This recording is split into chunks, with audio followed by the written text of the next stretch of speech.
ಜೇವರ್ಗಿಯಲ್ಲಿ ಭಾರತೀಯ ಜನತಾ ಪಕ್ಷ ಮತ್ತು JDS ಮಧ್ಯೆ ಮೈತ್ರಿ ವಿಷಯದ ಬಗ್ಗೆ ಇಲ್ಲಿ ಸವಿಸ್ತಾರವಾಗಿ ಹೇಳಬೇಕಂತ ಸಂದರ್ಭ ಇವತ್ತು ಬಂದಿದೆ.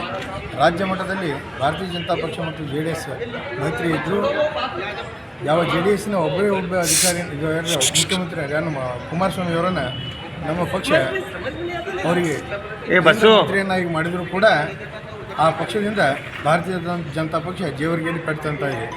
ಕಾರಣ ಇಷ್ಟೇ, ವೈಯಕ್ತಿಕವಾಗಿ ಈ ಜೇವರ್ಗಿಯ ಯಾವ ದೊಡ್ಡಪ್ಪಗೌಡ ಪಾಟೀಲ್ ನರಬೋಳ ಅಂತಕ್ಕಂಥ ಮಾಜಿ ಶಾಸಕರು ವ್ಯಕ್ತಿಗತವಾಗಿ ತಮ್ಮ ಪ್ರಾಬಲ್ಯವನ್ನು ಹೆಚ್ಚಿಸ್ಕೊಳ್ಬೇಕು, ಎದುರಾಳಿಯಾದಂಥ ಶಿವರಾಜ್ ಪಾಟೀಲ್ರನ್ನು ರಾಜಕೀಯವಾಗಿ ಮುಗಿಸ್ಬೇಕು ಅಂತಕ್ಕಂಥ ಒಂದೇ ಒಂದು ಕಾರಣದಿಂದಾಗಿ ಈ ಎಲ್ಲ ನಾಟಕಗಳು ನಡೆದವಂತ ಇಡೀ ತಾಲೂಕು ಜನಜನಿತವಾದಂಥ ಮಾತಿದೆ.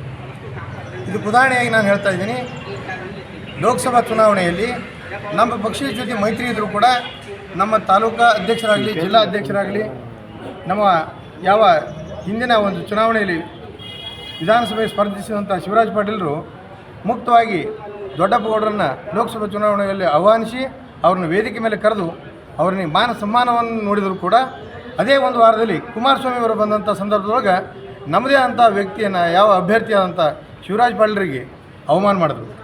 ಅಂದರೆ ಇದರ ಅರ್ಥ ಇಷ್ಟೇ, ನನ್ನ ಎದುರುಗಡೆ ತಾಲೂಕಿನಲ್ಲಿ ಶಿವರಾಜ್ ಪಾಟೀಲ್ ಶೂನ್ಯ ಆಗಬೇಕು ಅಂತಕ್ಕಂಥ ಒಂದು ದೃಷ್ಟಿಯಿಂದ ನಮ್ಮ ಪಕ್ಷವನ್ನು ತುಳಿಯುವಂಥ ಪ್ರಯತ್ನ ನಡೆದಿದೆ.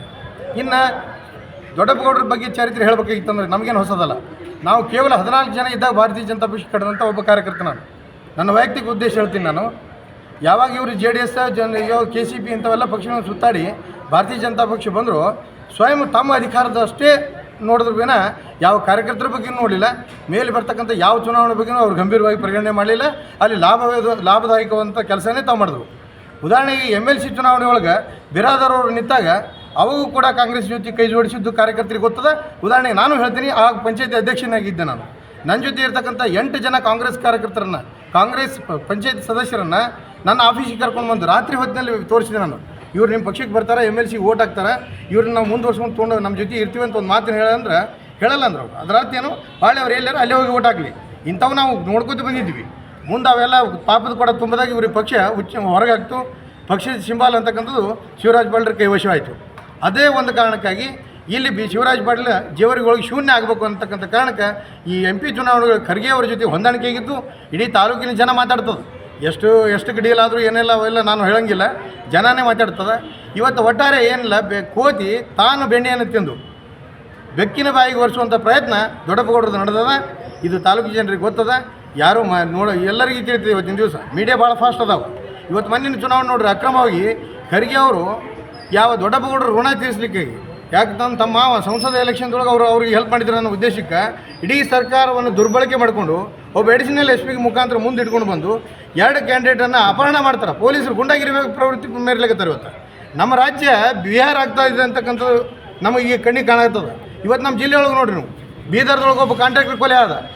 ಇವತ್ತು ಇಲ್ಲಿ ಅಪಹರಣಗಳಾಗ್ತಾ ಇದ್ದಾವೆ.